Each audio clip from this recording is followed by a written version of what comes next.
So guys, welcome back to module number 10 of English, which is email skill.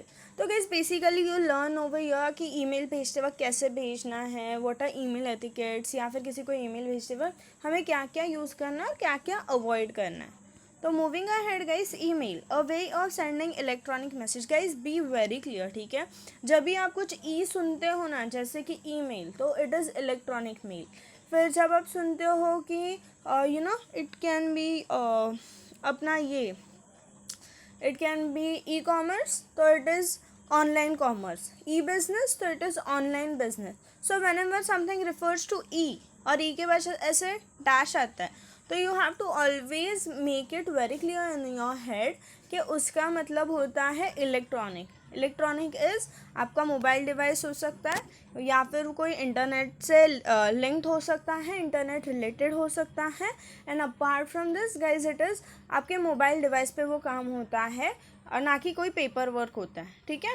तो mobile device हो सकता है या फिर आपका कंप्यूटर हो सकता है. तो you guys have to be very clear when it comes to e, तो वो इलेक्ट्रॉनिक ही है. और data form one computer from another computer. So as they are saying कि उन्होंने क्या बोला है कि way of sending electronic message. Electronic message मतलब क्या गाइस, मैसेज बहुत अलग अलग टाइप्स के हम लोग सेंड कर सकते हैं, ठीक है. तो it can B it can B आप लेटर लिख के भी सेंड कर सकते हो पोस्ट से, राइट. आप कॉल पे भी बात कर सकते हो. लेकिन when it comes to e message, तो यहाँ पे आप इलेक्ट्रॉनिक मैसेज सेंड कर रहे हो, ई मेल, ठीक है. तो वहाँ पे आप इलेक्ट्रॉनिक मैसेज सेंड कर रहे हो एक कंप्यूटर से दूसरे कंप्यूटर पे, ठीक है guys. Now let us see if you know the person you are writing to, ठीक है. मतलब आप अगर उस बंदे को या बंदी को जानते हो, ठीक है, जिसको आप जानते हो, उसके लिए आप अगर ईमेल लिख रहे हो, तो आपको क्या यूज़ करना है. अगर वो किसी बंदे के लिए यूज़ कर रहे हो तो आपको मिस्टर यूज़ करना है. और अगर किसी वुमेन के लिए, अगर वो मैरिड नहीं है, ऑब्वियसली आप अगर उसको जानते हो तो आपको पता होगा कि वो मैरिड है कि नहीं है, ठीक है. तो अगर वो मैरिड नहीं है तो आपको लिखना है मिस, ठीक है. MS लिख दो या फिर MISS लिख दो. But if she is married तो आपको लिखना है मिसेस, ठीक है. MRS आपको ऐसे लिखना है, मिसेस, ठीक है. MRS के बाद डॉट देना है. Then guys next is start by saying why are you writing और what are you responding to. अगर फॉर एग्जांपल आप स्पेसिफिकली कुछ मैसेज लिख रहे हो, ठीक है, to the person whom you know, या फिर मेल कर रहे हो, तो ऑब्वियसली आपको ऐसे लिखना है कि बंदा फर्स्ट लाइन पढ़ के ही समझ जाए कि आपने मैसेज क्यों लिखा है. लेकिन अगर आपको ऑलरेडी उससे मैसेज आया है और आप उसको रिप्लाई कर रहे हो, तो आपको उसका हेडिंग भी ऐसे ही देना है, ठीक है. So guys moving ahead, use indirect question such as I would be grateful if you could to ask for information politely. तो जब भी आपको कुछ पोलाइटली पूछना होता है guys, make it very clear कि आप उसको इनडायरेक्ट क्वेश्चन करो, डायरेक्टली नहीं, ठीक है. तो यहाँ पे example, for example you are working in a good organization, तब आपको आपके घर पे कुछ फंक्शन है तो आपको लीव चाहिए. तो आप ऐसा नहीं बोल सकते कैन आई गेट लीव, ठीक है. तो what you can use is I would be grateful if you could approve my leave application. आप ऐसा बोल सकते हो. तो आपको इनडायरेक्टली बोलना है कि मतलब मुझे बहुत खुशी होगी अगर आप ऐसा करोगे. आपको डायरेक्टली ऐसा नहीं बोलना है कि बाबा मुझे छुट्टी दे दे. You can't say like that. You have to be very clear कि मतलब इनडायरेक्टली बोलना है कि अगर आप मुझे छुट्टी दोगे तो मुझे बहुत अच्छा लगेगा, मुझे बहुत अच्छा लगेगा अगर आप मुझे मेरे लीव अप्रूव करते हो तो, ठीक है. This is how you can ask the questions. Then comes guys, use words like firstly, secondly and finally to order your points. Guys remember one thing, whenever you write some formal letter ना, तो वहाँ पे 3 paragraph होते हैं, ठीक है. तो आप उसमें लिखते हो फर्स्टली, पहले तो मैं ये बोलना चाहूँगा कि मेरे घर पे ऐसा ऐसा है तो आप मुझे छुट्टी दो.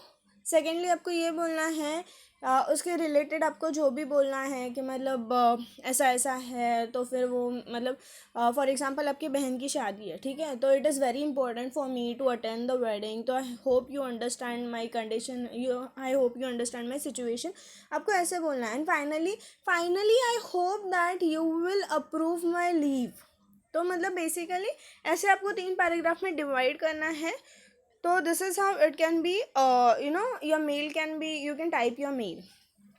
Use standard phrase to finish a formal letter or email तो स्टैंडर्ड फ्रेज गाइस ऐसा होता है, फाइनल में एक लाइन आती है, एक लास्ट में, thanking in anticipation, thank you for your valuable time, ये जो गाइस लाइन आती है ना, वो आपको हर मेल के बाद आपको वो लिखनी ही पड़ती है, मतलब टाइप करनी ही पड़ती है। It is very much important, क्योंकि वो बंदा उसके बिजी शेड्यूल में से टाइम निकाल के दे रहा है, राइट, हमारे लेटर के लिए। तो it is very important for us कि हम उसको थैंक करें। Moving ahead guys, if you begin the email with dear and the name of the person, ठीक है, अगर आप ने ईमेल डियर से चालू किया, मतलब dear obviously if you are writing dear, ठीक है, फॉर्मल लेटर पे आप डियर नहीं लिख सकते। आपका जो अनऑफिशियल लेटर है, मम्मी को लिख रहे हो, पापा को लिख रहे हो, या फिर आपके फ्रेंड्स को लिख रहे हो, तो अब आप डियर ऑब्वियसली यूज़ कर सकते हो। लेकिन व्हेन इट कम्स टू अभी आपके प्रिंसिपल को लिखना है या फिर आपके टीचर को लिखना है, ऑब्वियसली अगर टीचर को लिखना है लेकिन ऑन गोइंग कोर्स पे लिखना है तो आपको आप डियर नहीं लिख सकते। लेकिन अभी आप टीचर से रेगुलर कॉन्टैक्ट में हो, टीचर मतलब वो आपकी फेवरेट टीचर है, तो obviously you can write dear.